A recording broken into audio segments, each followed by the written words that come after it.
বাংলাদেশের ইনিংসের ১৬তম ওভারের দ্বিতীয় ডেলিভারির ঘটনা।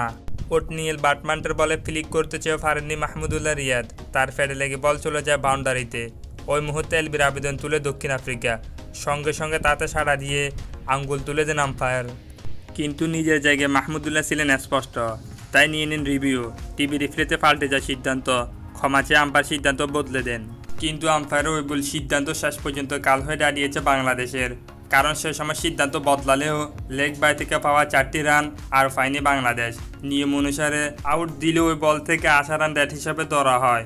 কম রানের ম্যাচে ওই 4টি রান হারিয়ে শেষ পর্যন্ত মাসুল দিতে হলো বাংলাদেশকে। ম্যাচটিতে দক্ষিণ আফ্রিকার কাছে ওই 4 রানে হেরে গেল বাংলাদেশ। নিয়ম অনুসারে প্রাপ্য 4 রান ফেলে নাসা হতে ম্যাচের ভাগ্যে উল্টে হতে পারত। বাংলাদেশের ইনিংসের ১৬তম ওভারের দ্বিতীয় ডেলিভারির ঘটনা।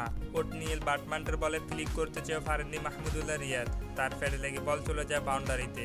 ওই মুহূর্তে এলবির আবেদন তুলে দক্ষিণ আফ্রিকা। সঙ্গে সঙ্গে তাতে সাড়া দিয়ে আঙ্গুল